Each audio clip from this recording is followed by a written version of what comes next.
క్రీస్తునందు ప్రియ దేవుని పిల్లారా, మీ అందరికి కూడా నా శుభాభివందనాలండి. అందరూ బాగున్నారు కదా? వాక్యంలోకి వెళ్దాం. యోబు గ్రంథము మొదటి అధ్యాయము. మొదటి వచనం చదువుతున్నాను చూడండి. ఊజు దేశమునందు యోబు అనుకు మనుషుడుండెను. అతడు యథార్థవర్తనుడును న్యాయవంతుడునై దేవుని యందు భయభక్తులు కలిగి చెడుతనము విసర్జించిన వాడు. ప్రార్థన చేసుకుందాం.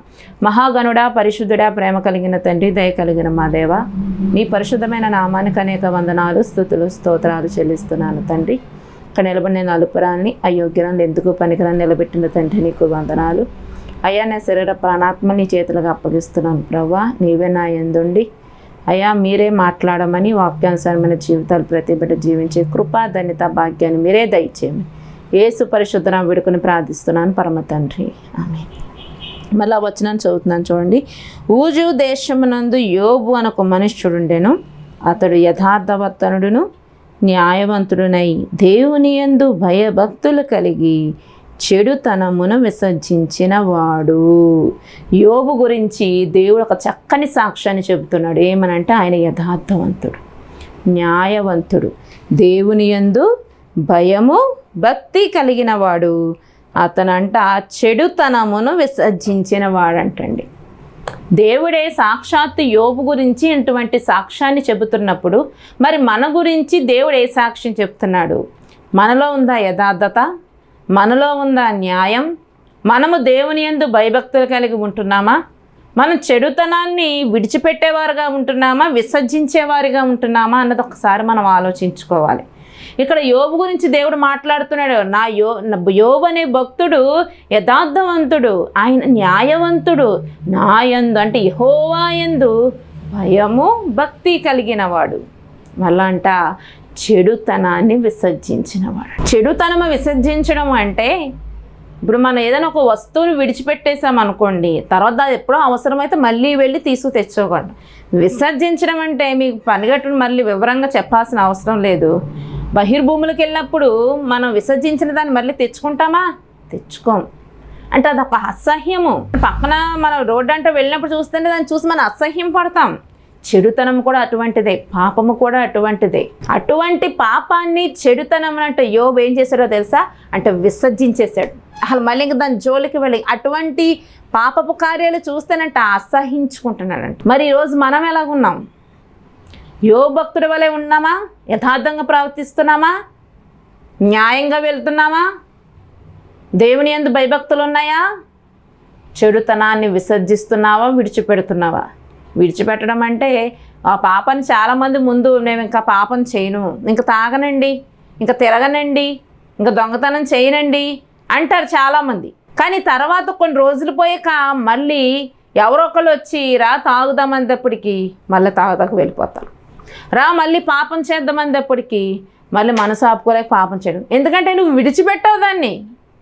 విడిచిపెడితే మళ్ళీ ఏదో రోజు తెచ్చేసుకుంటావు, ఏదో రోజు మళ్ళీ అంటించేసుకుంటావు దాన్ని. అదే విసర్జించు. దాన్ని చూసి అసహ్యపడు. ఎవరన్నా వచ్చినా కూడా నువ్వు వాళ్ళని తిట్టేస్తావు. చిచ్చి నేను మళ్ళీ ఇంకా దాని జోలికి దాన్ని నేను విసర్జించేసాను రా, ఇంకా దాని జోలికి నేను రాను అంట. ఈ యోబు భక్తుడు అదే చేశాడు. చెడుతనమును నువ్వు చెడుతనాన్ని విసర్జించగలిగితే నువ్వు కూడా ఈ యోబు వలె సాక్ష్యాన్ని పొందుకోగలవు. యోబులాగా యథార్థంగా ప్రవర్తిస్తున్నావా? యోబు వంటి లక్షణాలు నీలో ఉన్నాయా? న్యాయవంతుడిగా ఉంటున్నావా? న్యాయం కలిగి ఉంటున్నావా? నువ్వు అన్యాయంగా ప్రవర్తిస్తున్నావా? చాలామంది పాపం చాలామంది పట్ల చాలామంది ఏం చేస్తారంటే అన్యాయంగా ప్రవర్తిస్తూ ఉంటారు. వాళ్ళ దగ్గర అవి అన్యాయంగా లాగేసుకుంటూ ఉంటారు. వాళ్ళని హింసిస్తూ ఉంటారు. నీ తరపున న్యాయం ఉండదు, వాళ్ళ తరపునే న్యాయం ఉండదు. అయినప్పటికీ నువ్వు వాళ్ళని ఇంకా హింసించేసి వారి పట్ల అన్యాయం చేసి అన్యాయంగా వారి ఆస్తులు లాగేసుకుంటావు, వారి పొలాలు లాగేసుకుంటావు, వారి ఇల్లు లాగేసుకుంటావు, వాళ్ళు ఎన్నో చిత్రహింసలకు గురి చేస్తావు. నీలో అన్యాయం ఉందేమో ఒకసారి ఆలోచించు. యథార్థత లేదేమో చూడు. అసలు దేవుని యందు భయము భక్తి లేదేమో నీకు చూడు. అండి, దేవుని యందు భయము భక్తి కలిగి మనం జీవించాలి. అమ్మో, దేవుడు మన ప్రతి పనిని చూస్తున్నాడు. ఆయన సమస్తం మనం చూస్తున్న దేవుడు ఆయన. నువ్వు కూర్చుండుట, పడుకుండుట, లేచుట, నడచుట, నువ్వు చీకట్లో ఏం చేస్తున్నావు, వెలుగులో ఏం చేస్తున్నావు, అక్కడేం చేస్తున్నావు, ఎక్కడేం మాట్లాడుతున్నావు, అన్నీ సమస్తం ఆయనకి తెలుసు. నువ్వే పాపపు కార్యం చేస్తున్నా దేవుడు చూస్తున్నాడన్న భయము కలిగి ఉండాలి. నీకు దేవుని భయం ఉంటే పాపం చేయడానికి నువ్వు పూనుకోవు, ముందుకు వెళ్ళవు. కానీ నీకు ఏం లేదు, దేవుని యందు భయం లేదు, భక్తి ఒకటే ఉంది. ఏదో అందరితో పాటు నేను క్రిస్మస్కి, ఈస్టర్కి, గుడ్ ఫ్రైడేకి, జనవరి 1కి అంతే భక్తి. భయంతో కూడిన భక్తి వేరు, ఉత్తి భక్తి వేరు. భయంతో కూడిన భక్తి అంటే నువ్వే పాపపు కార్యాలు చేయకుండా ఉంటావు చూసావా, దేవుడు చూస్తున్న భయం ఉంటుంది చూస్తావా, అదే దేవుని యందు భయభక్తులు అంటే. కొంతమందికి భయం ఉండదు, ఓన్లీ భక్తే. ఈరోజు చాలామంది ఇంతలాగా పాపపు కార్యాలు జరుగుతున్నాయంటే కారణం ఏంటో తెలుసా? దేవుడు భయం లేదు ఎవరికైనా. అమ్మో ఈ పాపపు కార్యాలు చేస్తే దేవుడు నన్ను శిక్షిస్తాడేమో, నాకు ఏదన్నా శిక్ష వేస్తాడేమో, లేక తర్వాత నన్ను నరకాల్లో వేసేస్తాడేమో అన్న భయము ఈ రోజులో లేక చాలామందికి ఇష్టానుసారంగా బ్రతుకుతున్నాడు. చెడుతనాన్ని విసర్జించకుండా చెడుతనాన్నే పట్టుకుని వెళ్తున్నారు, ఆ పాపపు కార్యాలే చేసుకుంటూ వెళ్తున్నారు, పాపాన్ని మూట కట్టుకుంటున్నారు, చెడుతనాన్ని మూట కట్టుకుంటున్నారు. కానీ యోబు భక్తుడు అలా చేయలేదంటండి. ఏం చేశాడో తెలుసా? చెడుతనమును విసర్జించేశాడు. అంటే దేవునికి అయిష్టమైనది నాకు ఇష్టం కాదు, నాకు అయిష్టమది, దేవుడు అసహించుకుంటున్నది నాకు అసహ్యమే అని యోబు భక్తుడంట ఒక నిర్ణయాన్ని తీసుకుని దేవునికి ఇష్టంగా బ్రతకడం మొదలుపెట్టాడంటండి. యథార్థంగా న్యాయం 3 సార్లు చెప్తాడండి దేవుడు అతని గురించి. ఏ మాటలు? భయభక్తులు కలిగిన వాడు, చెడుతనమును విసర్జించినవాడు. తర్వాత చూడండి 2వ వచనం. అతనికి 7 కుమారులను 3 కుమార్తెలను కలిగిరి. అతనికి 7,000 గొర్రెలను, 3,000 ఒంటెలను, 500 జతల ఎడ్లను, 500 ఆడగాడిదలను కలిగి బహుమంది పనివారును అతనికి ఆస్తిగా నుండెను గనుక తూర్పు దిక్కు జనులందరిలో అతడే గొప్పవాడుగా ఉండెను. దేవుడు ఎంతగా యోబుని ఎంతగా ఆశీర్వదించాడు? పైన చెప్పినవే: యథార్థత, న్యాయం, భయభక్తులు, చెడుతనం విసర్జించు.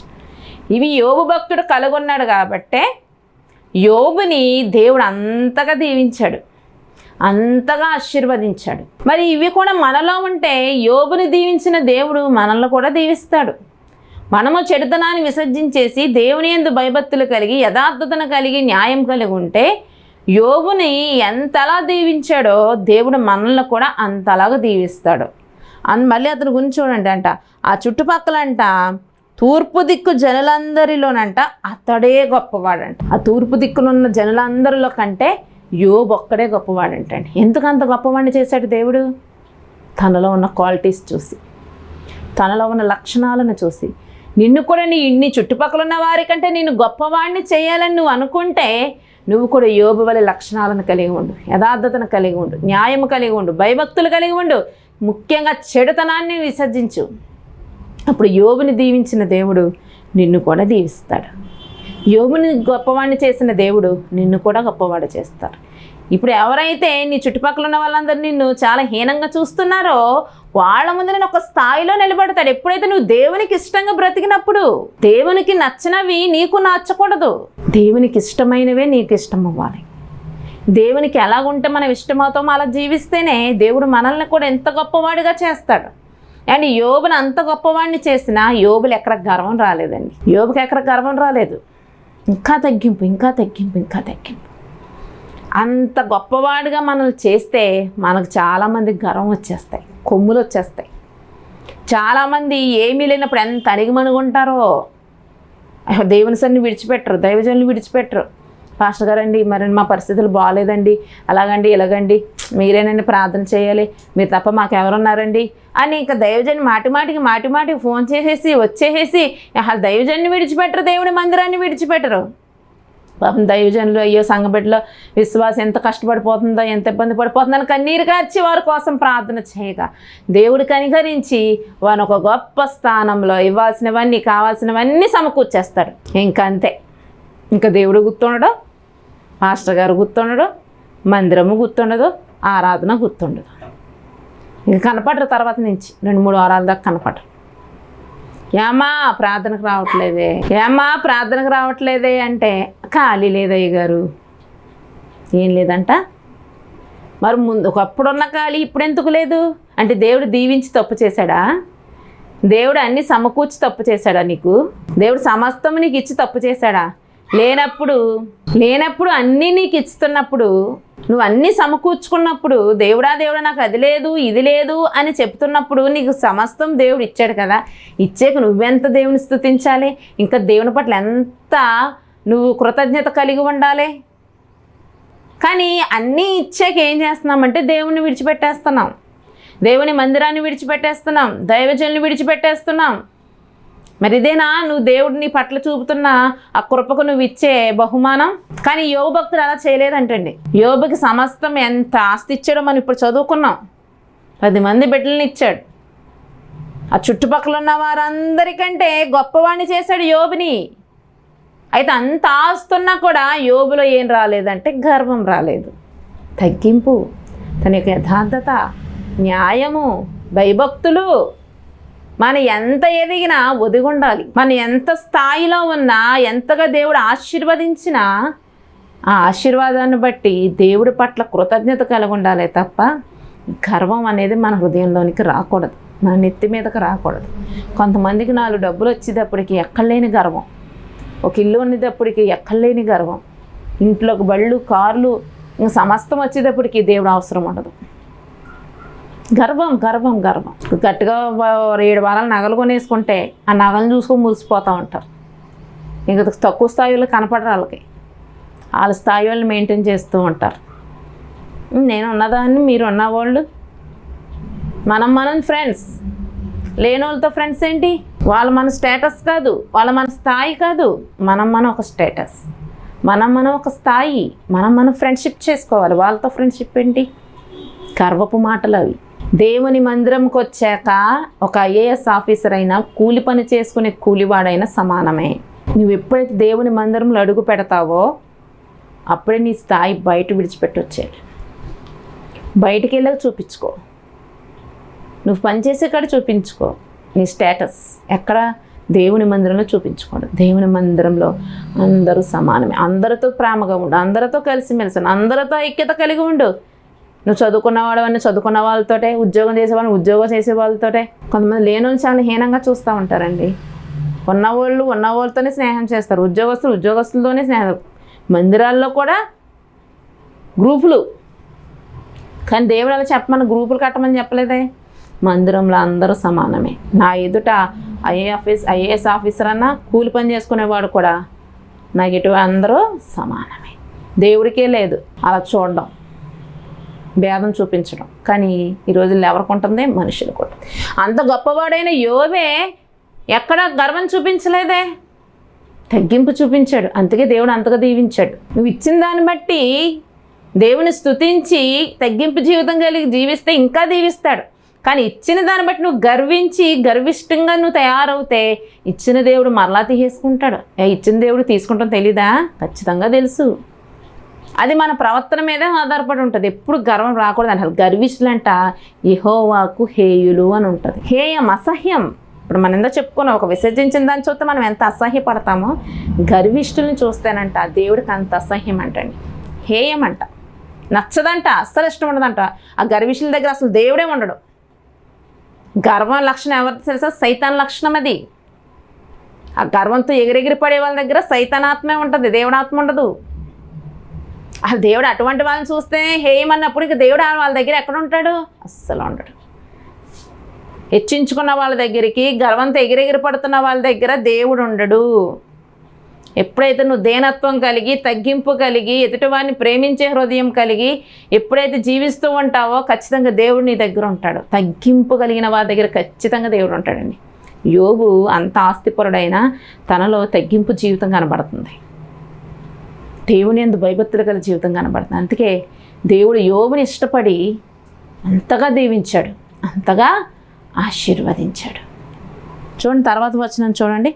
అతని కుమారులందరూ వంతుల చొప్పున అనుదినము ఒకరికొకరు తమ తమ ఇండ్లలో విందు చేయనై కూడినప్పుడు తమ 3 అక్క చెల్లెండ్రు తమతో కలిసి అన్నపానములు పుచ్చుకొనవలనని వారిని పిలిపించుచు వచ్చిరి. వారి వారి విందు దినములు పూర్తి కాగా యోబు తన కుమారులు పాపము చేసి తమ హృదయములో దేవుని దూషించరేమో అని వారిని పిలువనంపించి వారిని పవిత్రపరిచి అరుణోదయమునే లేచి వారిలో ఒక్కొక్కని నిమిత్తము దహన బలి అర్పించుచూ వచ్చెను. యోబు నిత్యము అలాగు చేయుచుండెను అని ఉంది.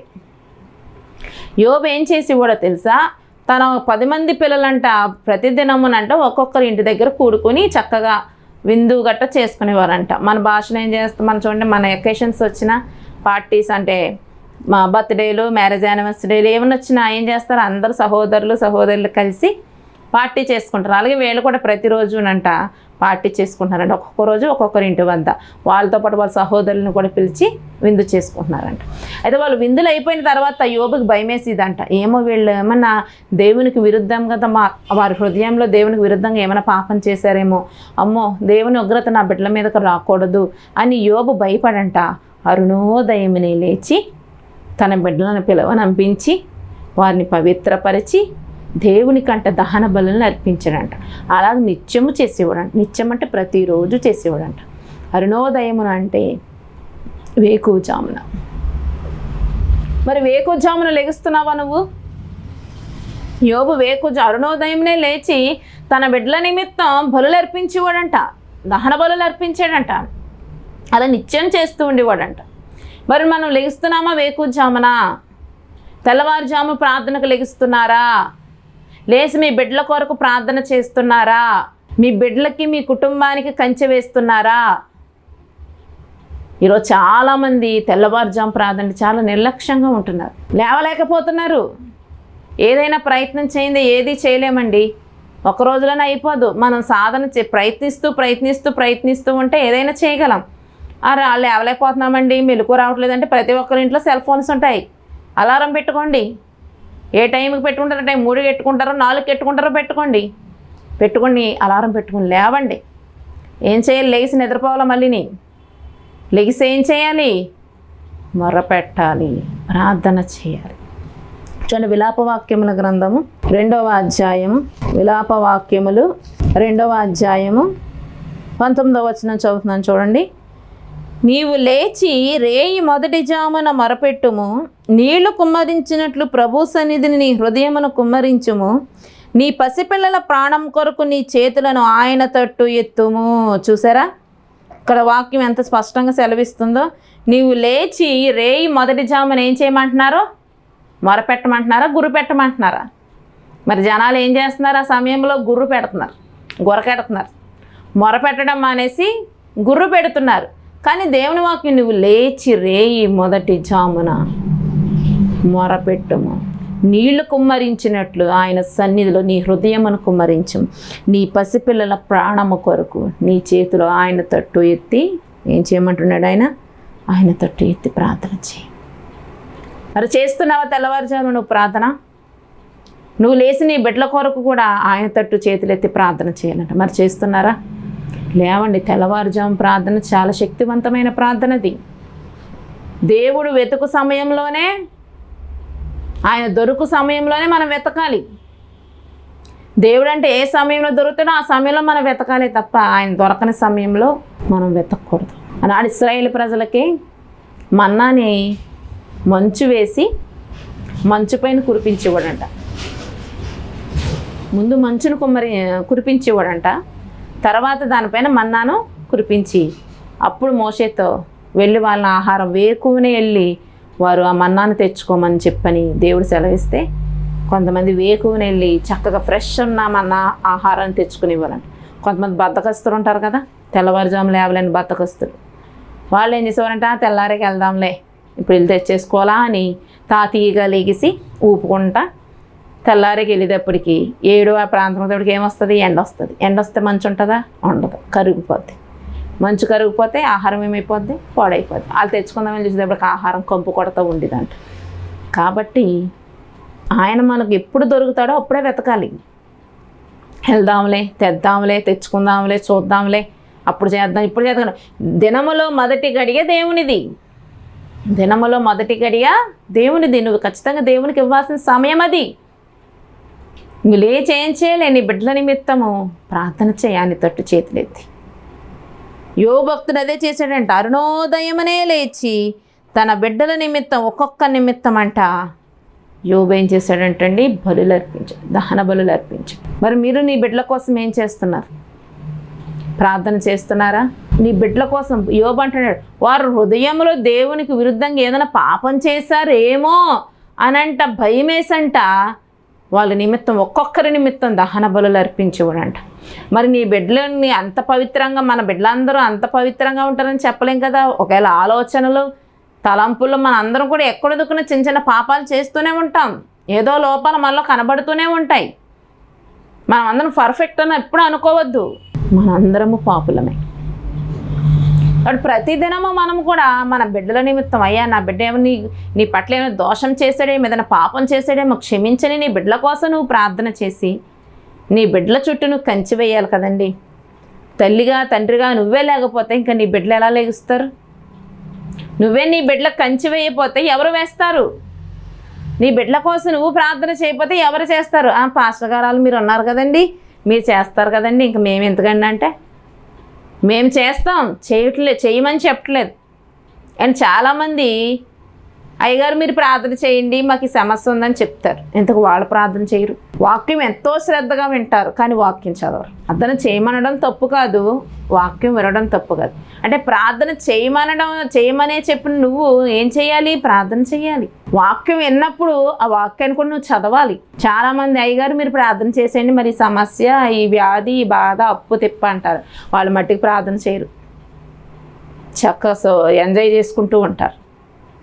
పాపం దైవజనం వాళ్ళ కోసం దేవారాత్రులు ప్రార్థిస్తూ ఉండాలి. ఒక అమ్మ అంటండి ఏసన్న గారి దగ్గరికి వచ్చిందంట.